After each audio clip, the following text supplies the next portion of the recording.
सुप्रभात प्यारे बच्चों, मैं रंजना कनौजिया मैडम और मैं ब्रजमोहन सिंह।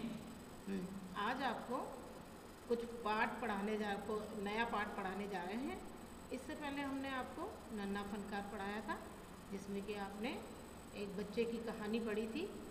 जो बच्चा है वो 10 साल का है और उसका नाम केशव है, और उसके बारे में आपको पढ़कर बहुत अच्छा लगा होगा। और आज हम नया पाठ पढ़ने जा रहे हैं। तो बच्चों, आज का नया पाठ है पाठ 5, जहाँ चाह वहाँ राह। अगर इंसान में कोई चाह है तो वो अपनी राह खुद खोज लेता है, वैसा ही इस पाठ में बताया गया है। तो बच्चों शुरू करते हैं पाठ जहाँ चाह वहाँ राह। मलमली धोती का बादामी रंग खिल उठा था, किनारों पर कसूती के टाँकों से पिरोई हुई बेल थी। पल्लू पर भरवां टाके अपना कमाल दिखा रहे थे। तो बच्चों, ये एक किसकी कहानी है? ये इला सच्चानी एक लड़की है जो कि हाथ पाँव से उसके काम नहीं करते हैं अच्छे से, तो वो पैरों से ही ये सारे काम करती है और बहुत अच्छे बेल बूटे बनाती है। सुनहरे रुपहले बेल बूटों से जान आ गई थी मलमल में। मलमल क्या है? एक कपड़ा है जिस पर हम कढ़ाई करते हैं। इन बेल बूटों को सजाया था इला सच्चानी ने। अब आ गया ना इला सच्चानी का नाम। तो आगे देखिए, इला की हिम्मत की अनूठी मिसाल है ये कढ़ाई के नमूने। जो भी वो कढ़ाई करती है उसकी अनूठी मिसाल है, वो ऐसी कढ़ाई करती है कि तो आप आगे इसके बारे में पढ़ें। चलिए अब आपको मिलाते हैं इला सचानी से। तो प्यारे बच्चों देखिए, ये हैं इला सचानी। तो बच्चे आप देख रहे हैं कि किस तरह से इला सचानी अपने पैरों से काम कर रही हैं और इनके हाथ काम नहीं कर पाते हैं, इसीलिए इन्होंने अपने पैरों को सब काम करने के लिए इस्तेमाल किया है। 26 साल की इला गुजरात के सूरत ज़िले में रहती है। उनका बचपन अमरेली ज़िले के राजाकोट गांव में अपने नाना के यहाँ बीता। सांझ होते ही मोहल्ले के बच्चे घरों से बाहर आ जाते। कुछ मिट्टी में आड़ी तिरछी लकीरें खींचते, कुछ कनेर के पत्तों से पिटपिटी बजाते, कुछ गिट्टे खेलते, कुछ इधर उधर से टूटे फूटे घड़ों के ठीकरे बटोर कर पिट्ठू खेलते। जब इन खेलों से मन भर जाता तो पेड़ की डालियों पर झूला डालकर ऊंची ऊंची पेंगे लेते और ऊंचे स्वर में एक साथ गाते। कच्चे नीम की नींबोरी सावन जल्दी अयो रे, कच्चे नीम की नींबोरी सावन जल्दी अयो रे। इला गाने में तो उनका साथ देती, पर उनके साथ पेंगे नहीं ले पाती। रस्सी पकड़ने को हाथ बढ़ाती, मगर हाथ तो उठते ही नहीं थे। वह चुपचाप एक किनारे बैठ जाती। मन ही मन सोचती, मैं भी ऐसा कुछ क्यों नहीं कर पाती हूँ। बच्चे भी चाहते कि इला किसी न किसी तरह तो उनके साथ खेल सके। कभी कभार वह पकड़म पकड़ाई और विष अमृत के खेल में शामिल हो जाती। साथियों के साथ जमकर दौड़ती, मगर जब धप्पा करने की बारी आती तो फिर निराश हो जाती। हाथ ही नहीं उठेंगे तो धप्पा कैसे देगी। वह बहुत कोशिश करती, पर उसके हाथों ने तो जैसे उसका साथ ना देने की ठान रखी हो। इला ने अपने हाथों की इस जिद को एक चुनौती माना। बच्चों, इला के हाथ तो काम करते नहीं थे, लेकिन फिर भी वो बाकी बच्चों के साथ खेलने की पूरी कोशिश करती थी। कुछ खेल तो ऐसे होते थे जिसमें वो अपने आप को मजबूर महसूस करती थी, जैसे धप्पा करना और झूला झूलना। लेकिन फिर भी उसने अपनी इस परेशानी को कभी अपने आगे नहीं आने दिया और उसको एक चुनौती के रूप में स्वीकार किया। उसने वह सब अपने पैरों से करना सीखा, क्योंकि हाथ तो काम करते ही नहीं थे, तो उसने अपने पैरों को ही अपनी हिम्मत बनाई।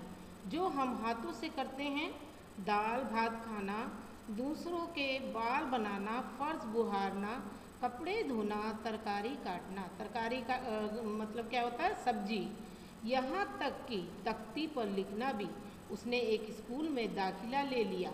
ये सारे काम इला सच्चानी ने अपने पैरों से किए। दाखिला मिलने पर भी उसे परेशानी हुई। कहीं तो उसकी सुरक्षा को लेकर चिंता थी, कहीं उसके काम करने की गति को लेकर।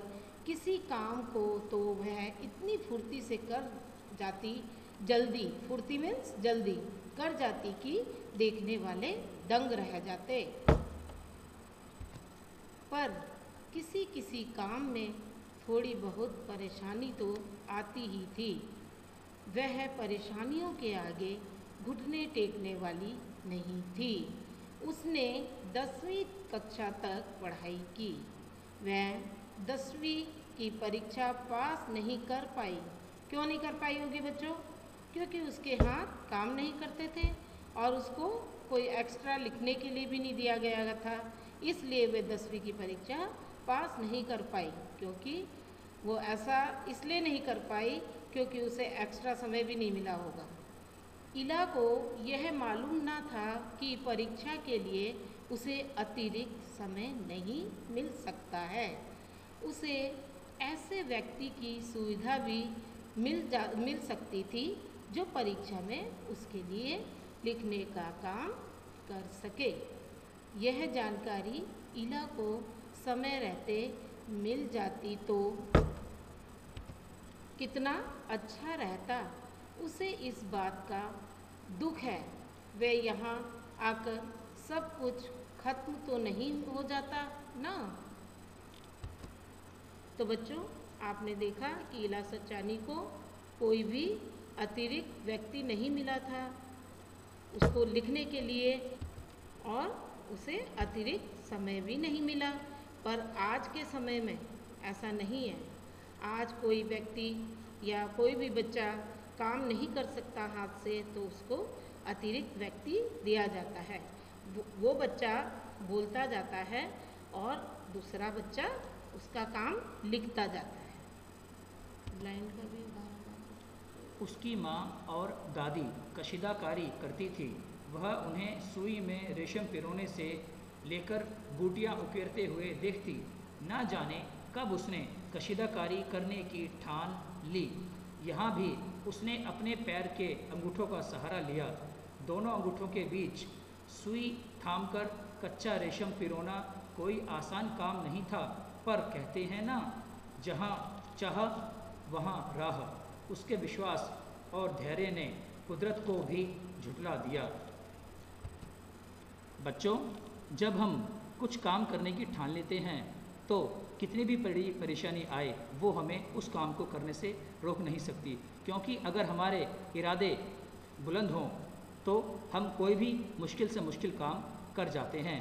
जिस प्रकार इला ने अपने हाथों की कमज़ोरी को अपने आगे नहीं आने दिया और अपने पैरों से ही वो सब काम करके दिखाए जो कोई सोच भी नहीं सकता था। 15-16 साल की होते होते इला काठियावाड़ी कशीदाकारी में माहिर हो चुकी थी। किस वस्त्र पर, किस कपड़े पर किस तरह के नमूने बनाए जाएं, कौन से रंगों से नमूना खिल उठेगा और टाँके कौन से लगे हैं, ये सब वह समझ गई थी। तो बच्चों, कितनी साल की उम्र में इला सच्चानी समझ गई थी? 15-16 साल की उम्र में। एक समय ऐसा भी आया जब उसके द्वारा काढ़े गए परिधानों की प्रदर्शनी लगी। इन परिधानों में काठियावाड़ के साथ साथ लखनऊ और बंगाल भी झलक रहा था। इला ने काठियावाड़ी टाँकों के साथ साथ और कई टाँके भी इस्तेमाल किए थे। पत्तियों को चिकनकारी से सजाया था, डंडियों को कांथा से उभारा था, पशु पक्षियों की ज्यामितीय आकृतियों को कसूती और जंजीर से उठा रखा था। तो तो बच्चों आपने अभी देखो बीएम सिंह सर ने आपको बताया कि वो कौन कौन से टाँके का इस्तेमाल करती थी। तो देखो काठियावाड़ के टाँके जो कि बहुत ही खूबसूरत कढ़ाई आती है उसकी, और लखनऊ का चिकनकारी सभी जानते हैं, और बंगाल की भी झलक इसमें झलक रही है क्योंकि कांथावर जो साड़ियों पर बहुत ही सुंदर लगता है, उल्टी कढ़ाई सी होती है ये। तो बच्चों इस तरह के टाँके उसने उभारे जो कि लोगों को देखते ही बन रहे थे, बहुत ही खूबसूरत तरीके से वह आकृतियों को कसूती और जंजीर से उठाकर रखा था। पारंपरिक डिज़ाइनों में यह नवीनता सभी को बहुत भाई। इला के पाँव अब रुकते नहीं हैं, आँखों में चमक, होठों पर मुस्कान और अनूठा विश्वास लिए वे सुनहरी रूपहली बूटियाँ उकेरते थकती नहीं हैं।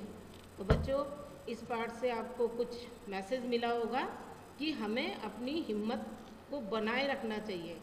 अगर आपके मन में कोई भी काम करने को की चाह है तो आप उसका रास्ता स्वयं खोज लेंगे।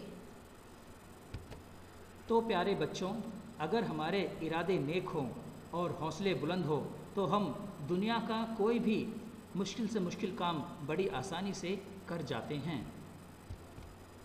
तो बच्चों इस कहानी के माध्यम से मैं आपको ये संदेश देना चाहती हूँ कि इंतज़ार करने वालों को केवल उतना ही मिलता है जितना परिश्रम करने वाले छोड़ देते हैं, और परिश्रम की हमेशा विजय होती है। तो प्यारे बच्चों, आज के लिए बस इतना ही। इस पाठ में आए नवीन शब्दों को आप अपनी कार्यपुस्तिका में लिखेंगे और इस पाठ का सस्वर वाचन करेंगे। धन्यवाद बच्चों।